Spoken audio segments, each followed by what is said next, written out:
verificar esa viga, ¿no? Encontrar, verificar a la deformación y a la fisuración de esa viga. Entonces habíamos quedado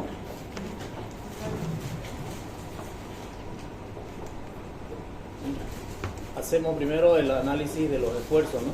Encontramos la envolvente y con esos valores de la envolvente, obviamente para hallar la envolvente hay que calcular las reacciones y todo, ¿no? Para hallar la envolvente hay que hacer la combinación de cargas, ¿no? Hay que hacer combinaciones de cargas y encontrar los momentos máximos de la viga. En este caso nos pedían hallar en el apoyo, mejor dicho en el tramo. Entonces solo hemos analizado el tramo. Diseñamos la viga con los datos que nos da el ejercicio, la base de 40, la altura de 60 y los parámetros de los materiales. Calculamos la armadura de la viga, decidimos qué tipo de fierro vamos a utilizar, FIDE 16, en este caso 8 FIDE 16, así se está armando la viga.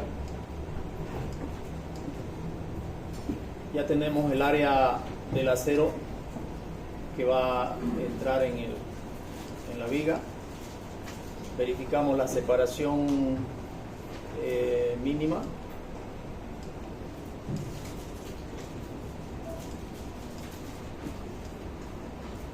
Luego entramos al control de la deformación. Analizamos la sección bruta, calculamos el momento de inercia baricéntrico de la sección para encontrar el momento de fisuración, momento crítico. Analizamos la sección fisurada porque necesitamos algunos parámetros de ese análisis para introducir en la ecuación, ¿no es cierto? Hacemos la homogeneización del elemento dividiendo los módulos del acero respecto al concreto y encontramos el factor de homogeneización para hallar el momento de inercia crítico.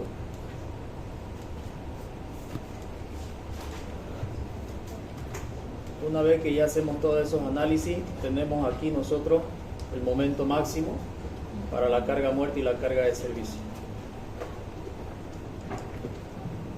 Hay que hallar las reacciones y todo, ¿no? Hallar los momentos. Verificamos el punto exacto donde se encuentra el momento máximo, a qué distancia del apoyo está el momento máximo, ¿no? Hallando la ecuación del corte, igualándola a cero, calculamos la distancia X a la que se encuentra el momento máximo, 3.71, y ahí calculamos el momento máximo.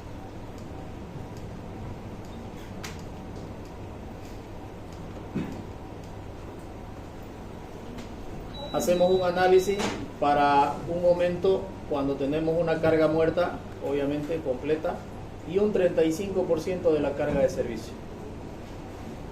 Ya es el análisis que hacemos cuando estamos hablando de carga permanente, básicamente, ¿no?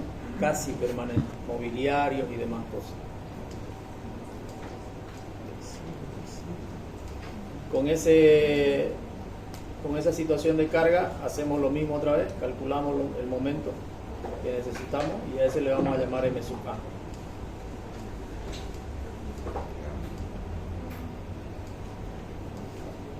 Y con esos valores previos ya calculados encontramos el I sub E, que básicamente es al momento de fisuración dividido entre el momento M sub A.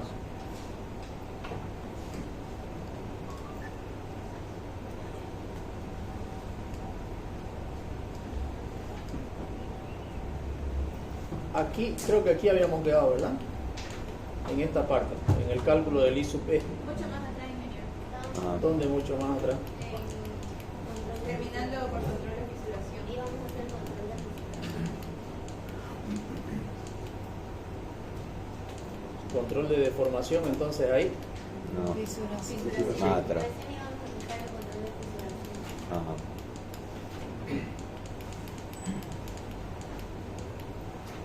Ahí. Ya hicimos esto. Claro, esto hemos visto ya, ¿no es?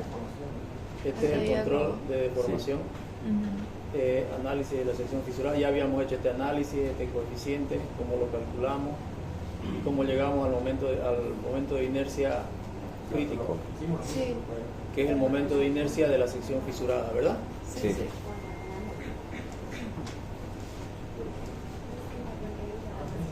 Entonces, lo que tenemos que hacer acá es encontrar el momento máximo de servicio, el M sub A.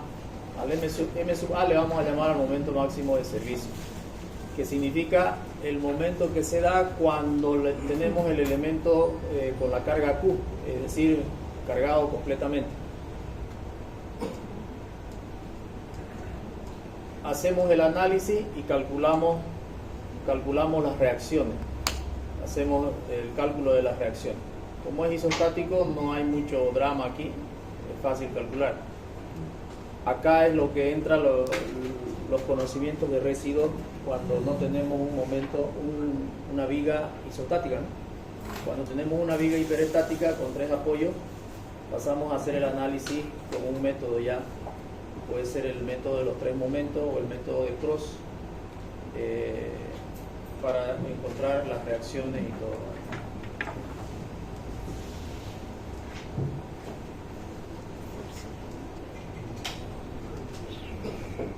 Calculamos los esfuerzos internos, pero ya buscando el valor de X nuevamente. Ya esto lo habíamos hecho anteriormente, pero lo volvemos a poner.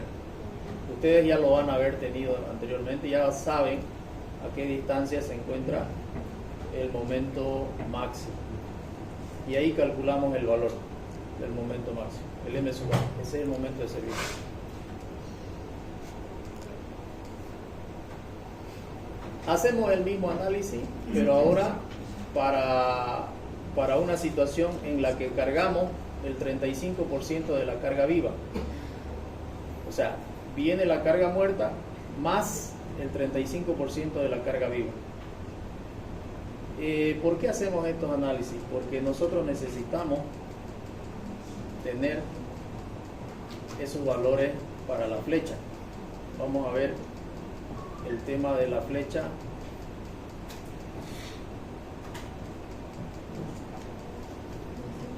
Acá, fíjense, por este motivo necesitamos hacer ese análisis.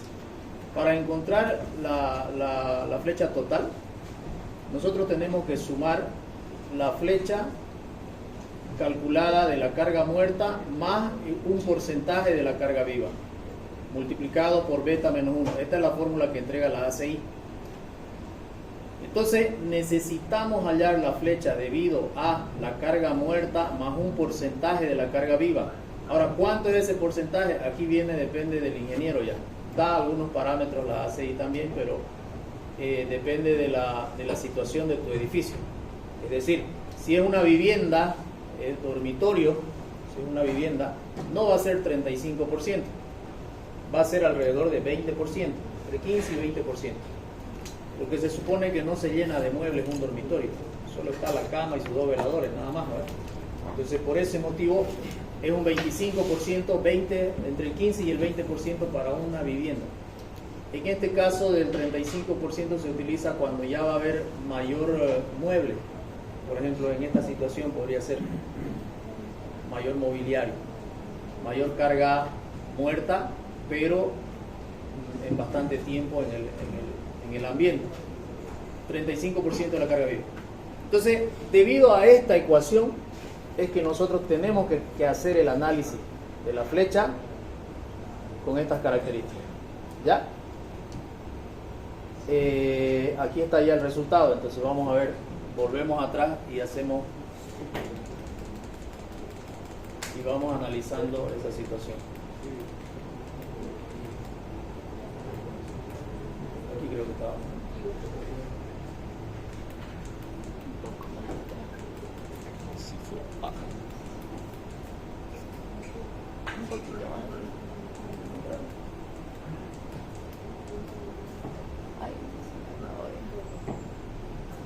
Acá está.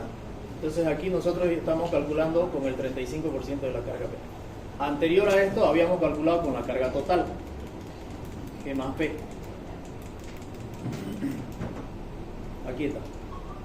La carga G más P. Entonces sumamos esas dos cargas y analizamos hasta encontrar el momento de servicio. M sub A. 26 toneladas. 26 toneladas. Luego hacemos el análisis con el 35% de carga viva.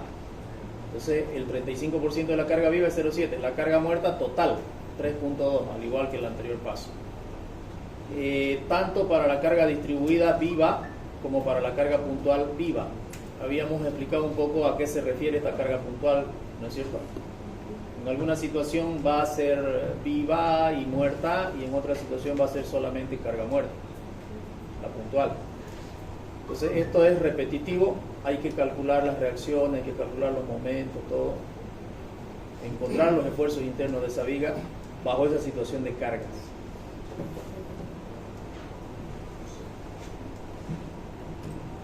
Y acá hacemos básicamente, hallamos la distancia a la cual se encuentra el momento máximo. Lo mismo, partimos de la ecuación del cortante, igualamos a 0, calculamos la distancia x a la que se tiene que dar el momento máximo y calculamos el momento máximo. 18.6, 18.61 tonelámetros, el momento máximo para una carga de 35% de la carga viva.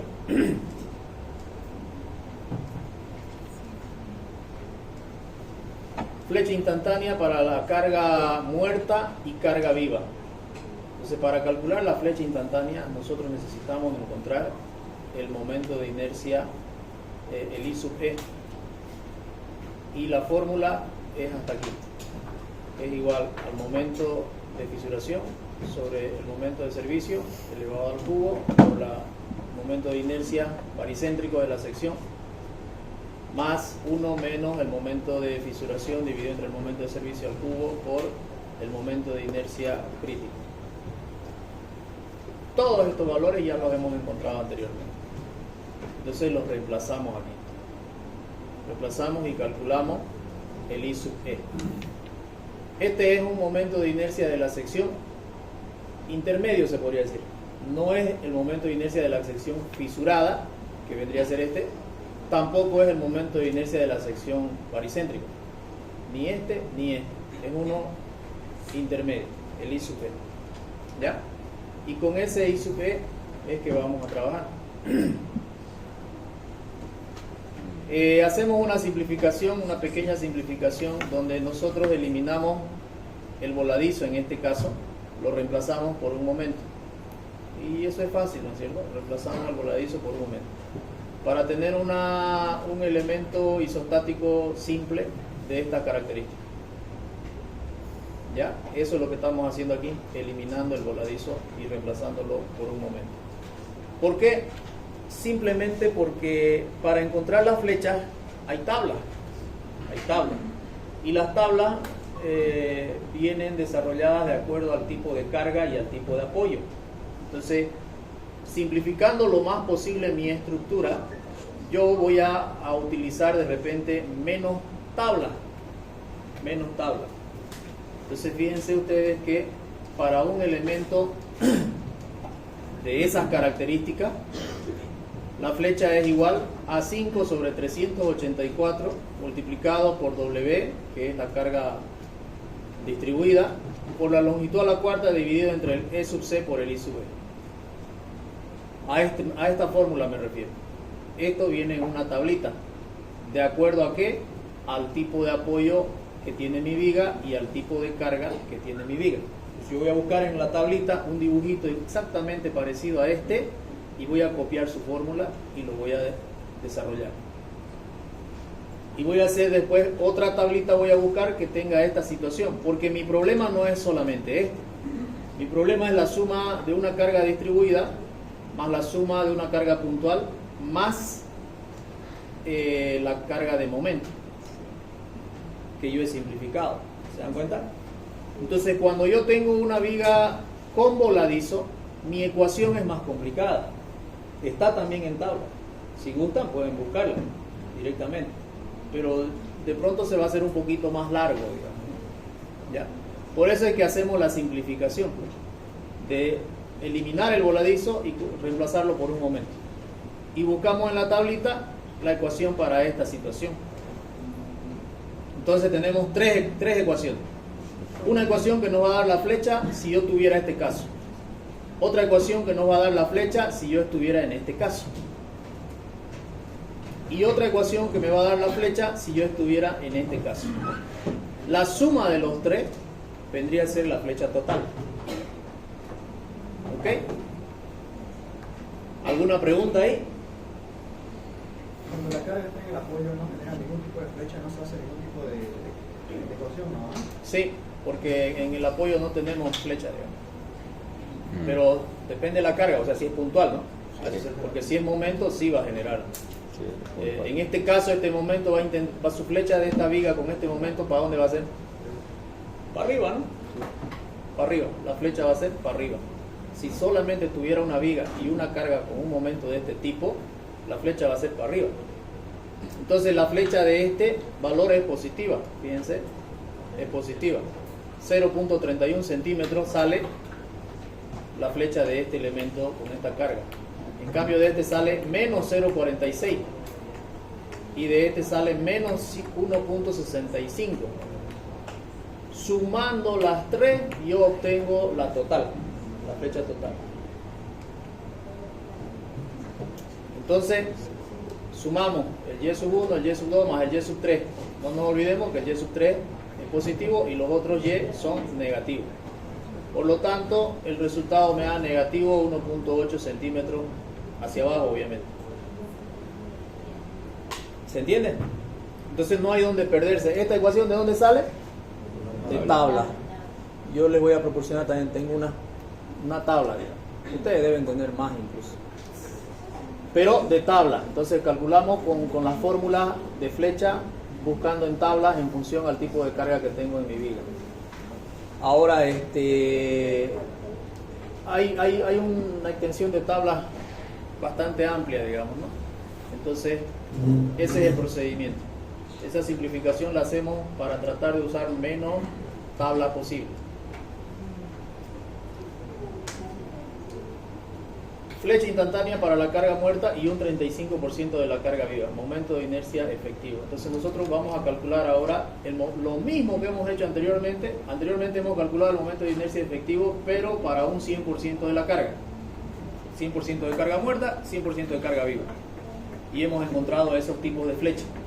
Entonces, esta flecha, no perdamos el foco, esta flecha de acá es una flecha al 100% de las cargas. Es una flecha de la carga muerta más la carga viva al 100%. Vamos a hacer el mismo análisis, pero con un 35% de carga viva. Hay que hacerlo de nuevo porque ¿se acuerdan que en la fórmula final necesitamos ese valor? Con un 35% de la carga viva.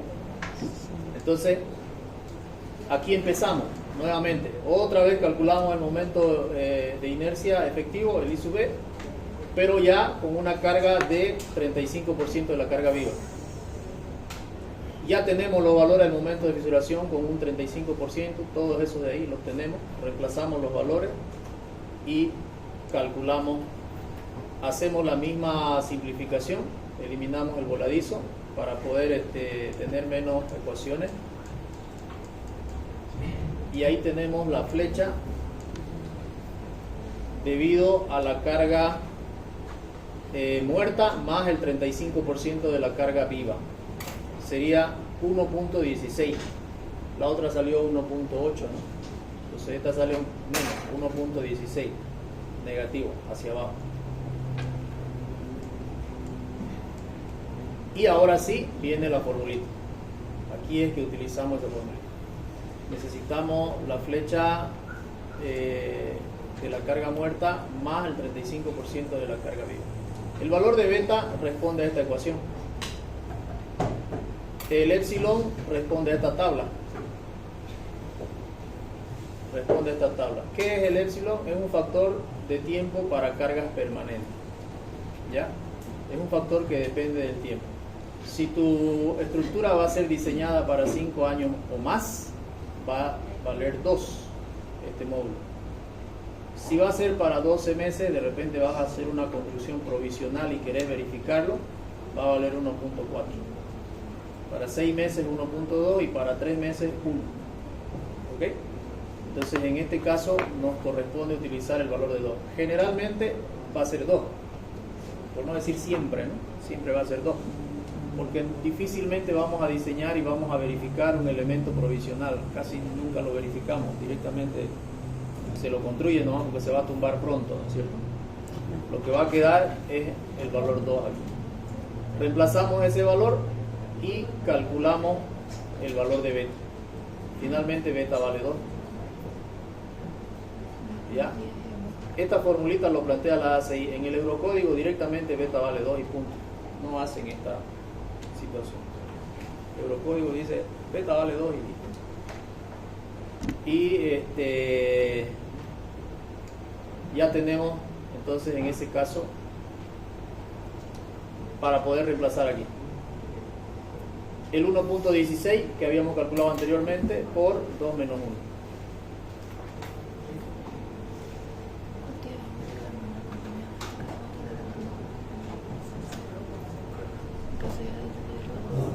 Ya colocas el valor, ¿no? Chiquititamente. Y ahí está el total. Entonces la flecha total finalmente va a ser igual a la flecha debido a la carga muerta más la carga viva al 100% más esta flecha de acá.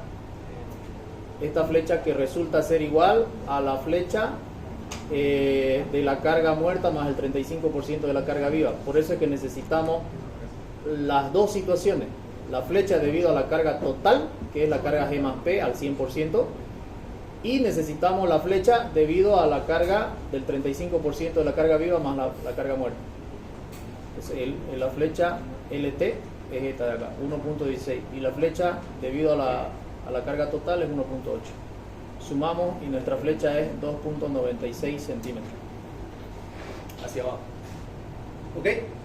Entonces, por esta situación es que nosotros allá atrás hacemos 2 veces el mismo análisis. ¿Ya? Por eso se hace largo también la verificación, ¿no?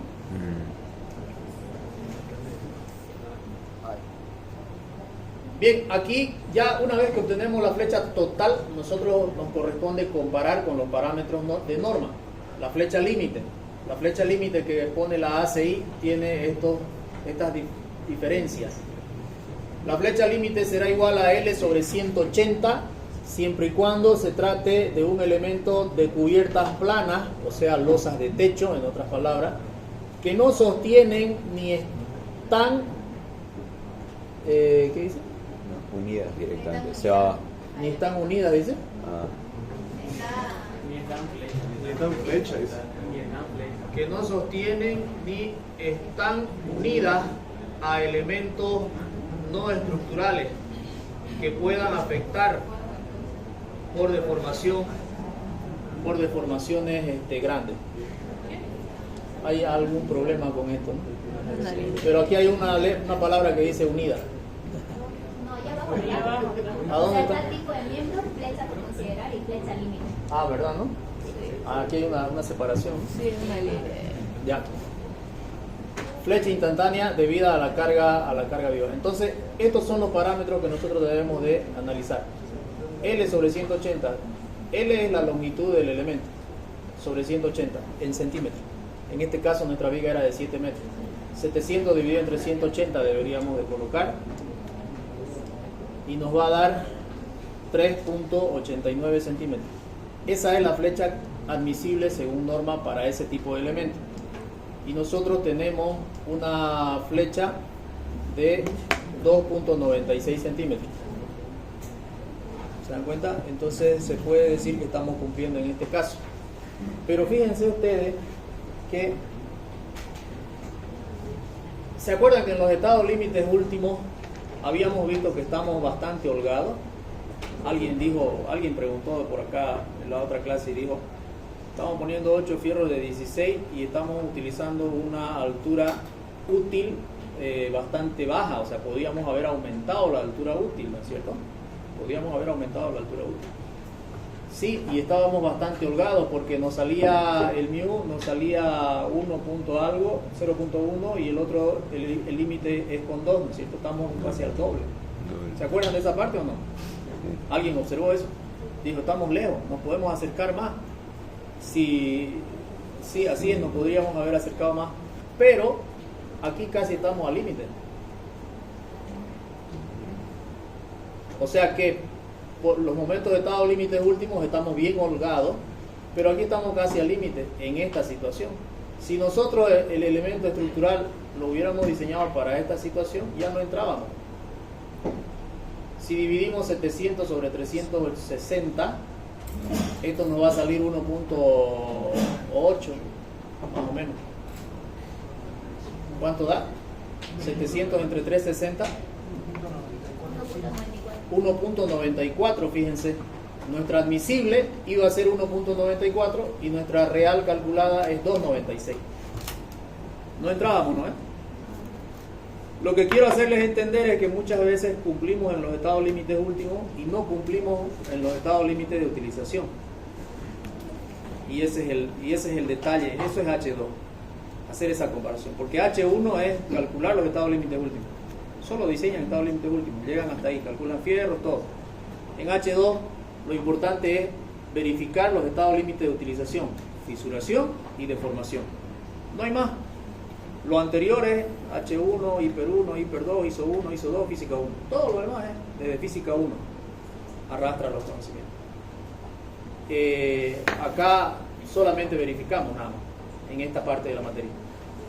Entonces, quiero llamarles la atención en ese aspecto de que nuestra viga estaba bastante robusta, bastante interesante, casi a la mitad de lo que debería llegar en el mu, pero sin embargo aquí estamos cerca del límite en la deformación y para una situación, fíjense, para una situación de viga para soportar techo, digamos, una losa de techo.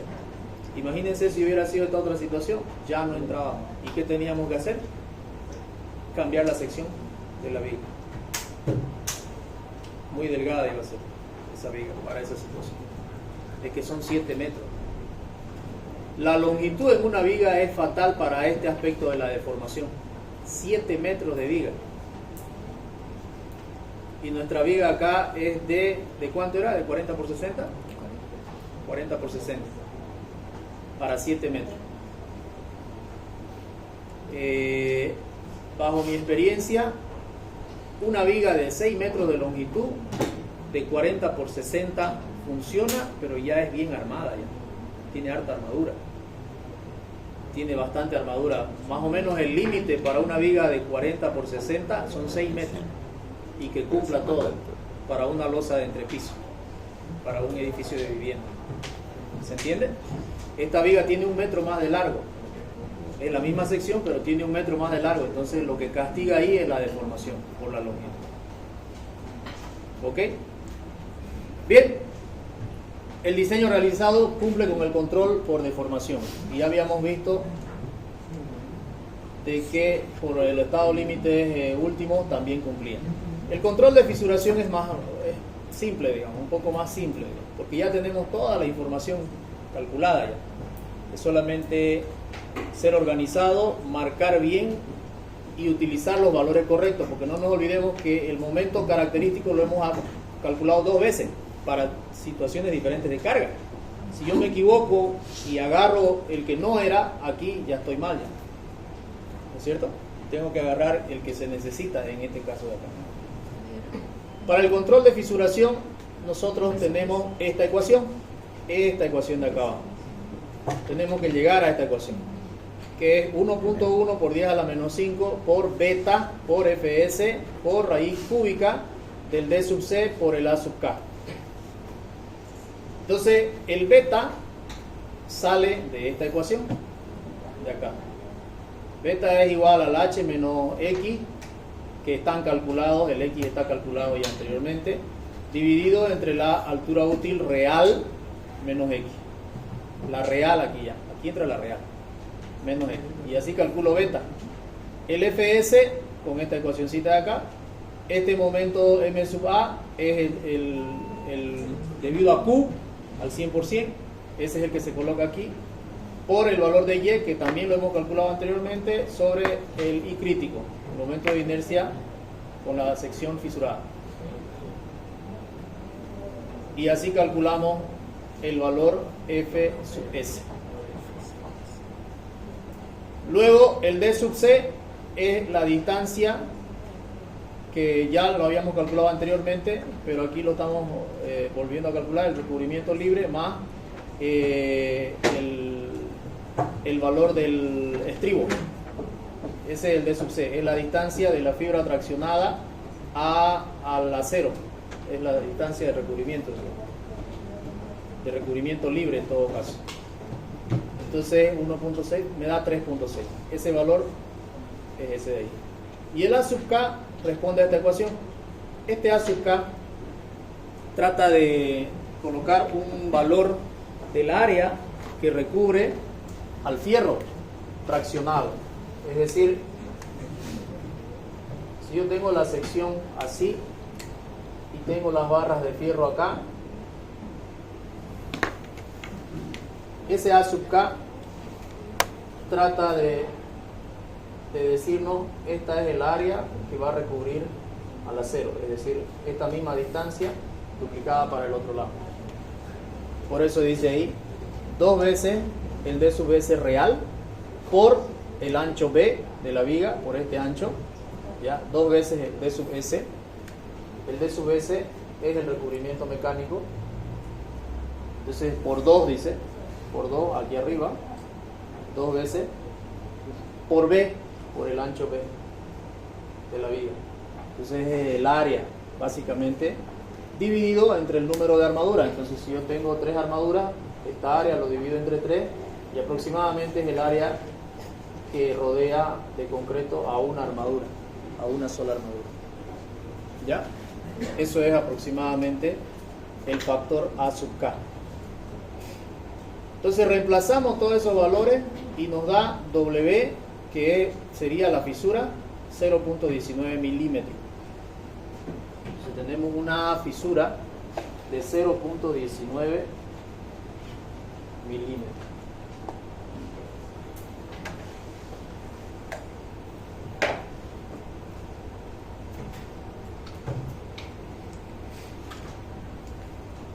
Verificamos con la recomendación de la norma.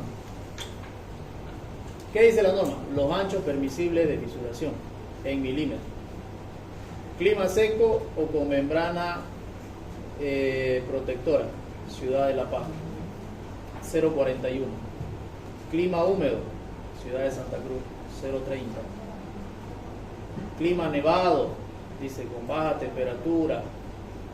En Bolivia un poco difícil encontrar un clima de esta naturaleza, pero podríamos aproximarla a la parte de Uyuni, a esas partes bastante frías, ¿no? No es nevado todo el tiempo, pero hay ciertos días que ocurre, digamos. Entonces podríamos hablar de ese sector en Bolivia. Aquí le pusimos otras ciudades que no vienen a nuestro... Tendría que ser acá alguna construcción por esa zona, Uyuni, Potosí, Oruro, en algunos sectores. Y nuestro valor sería más castigado, 0.18. Es decir, que en esa zona más exigente el tema de la fisuración, porque no queremos que le entre elementos que lo vayan a oxidar al acero. Por eso es que la fisura no puede abrirse tanto. Eso se puede per se, ¿no? Solo 0.18. ¿Pero frío? Claro, Se puede, ¿no? se puede. Esta otra situación y esta otra situación de acá. Nosotros le estamos, dice en el mandato del problema, en la ciudad de Santa Cruz. Entonces nuestro valor de referencia sería 0.3.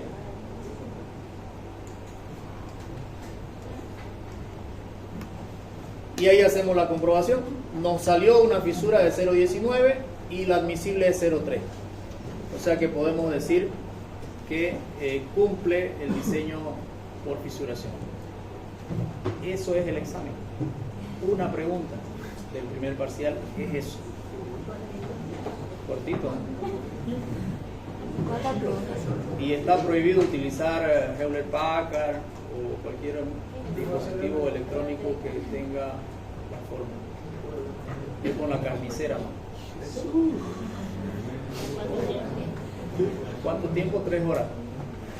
El examen va a durar 3 horas. O sea, tienen que ser bastante veloces. Porque esto lo tienen que hacer en 1 hora y media, porque hay otra pregunta, ¿no? Ahora, Siempre vale un poco el procedimiento. Falta el control de vibración, perdón. Para el control de fisuración también podemos utilizar la europea, la ecuación de Borges. Ah, sí, eso quería. Sí, podemos usar, aunque he tenido críticas de que yo anteriormente les estaba aceptando cualquiera de las dos normas, pero era por la transición, digamos.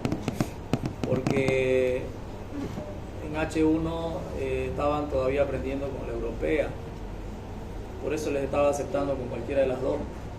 Pero ya me han criticado los profesores, el profesor de Puente, Silvio Gómez, me ha dicho, no pues, de una vez solo ACI, me dijo, ya no le enseñé nada de europeo, no le hablé nada de europeo, solo ACI.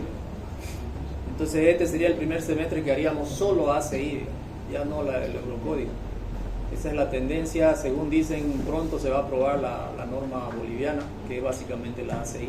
Es una copia fiel de la ACI. Nosotros yo estoy en la comisión esa para revisar, está Tito Romero, está Marcelo Iriarte, y nos reunimos cada 2 jueves para ir revisando la ACI, y lo único que estamos haciendo es ponerlo en términos criollos, digamos, por decirlo de alguna manera, nada más entendible, porque hay palabras que acá se entienden de otra manera y en la ACI se entienden de otra manera, mismo por la traducción, ¿no?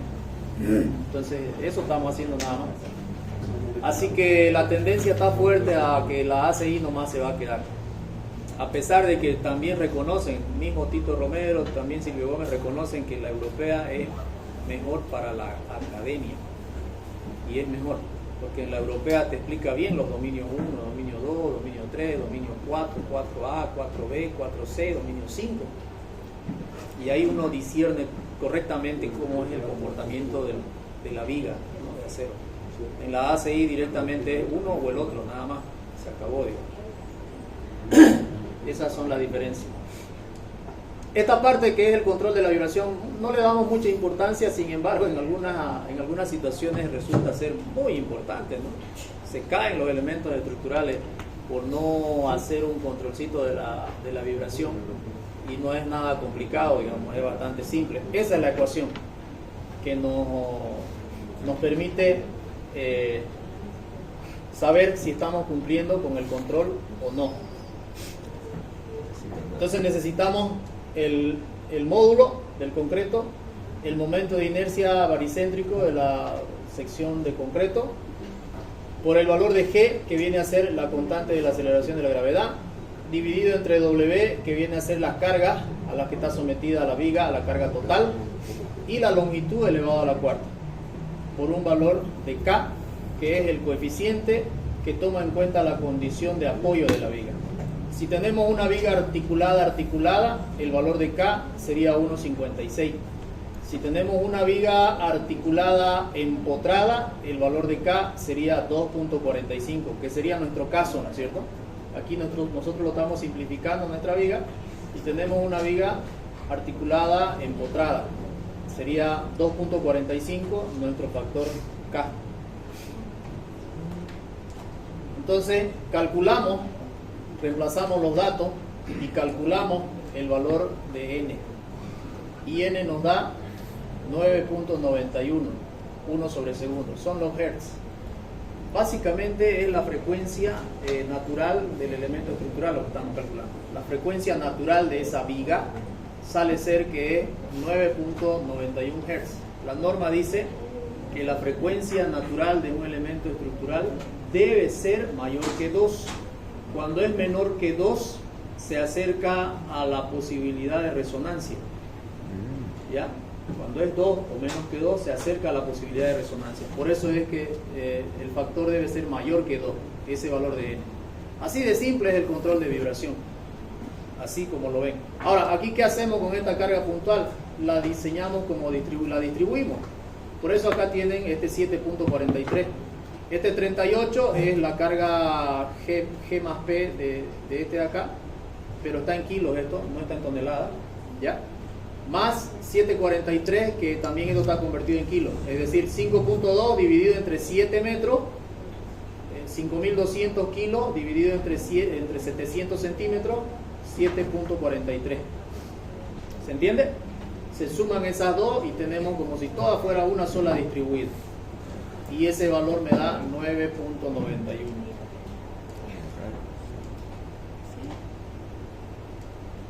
Como dice acá, bueno, ahí no se ve muy bien, pero esto ustedes lo conocen, ¿no?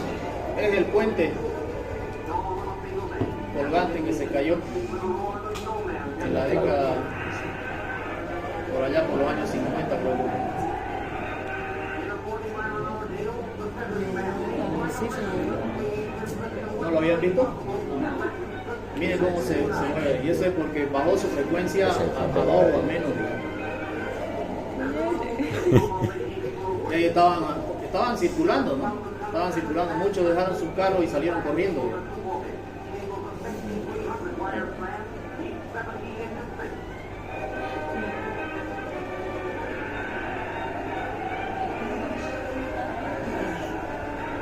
Como una película antigua. Ahí está el colapso.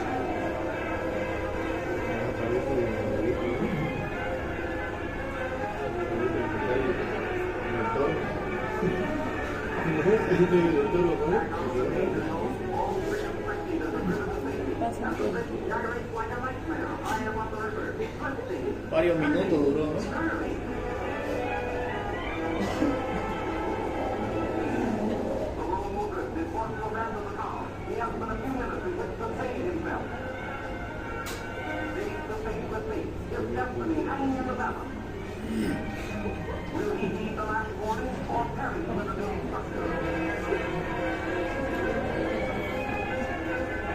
Una persona caminando.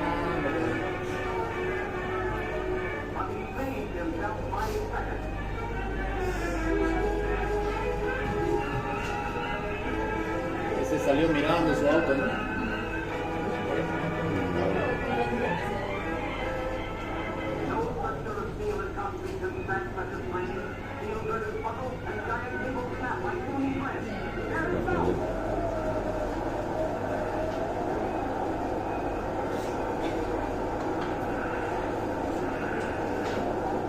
Se cayó.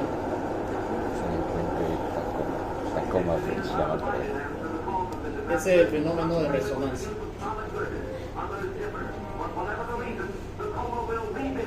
Esos son los resultados del fenómeno de resonancia.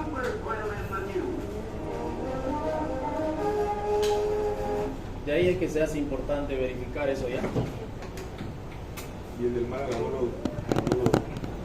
lo verificaron así. No, el de Málaga ha sido por otra situación.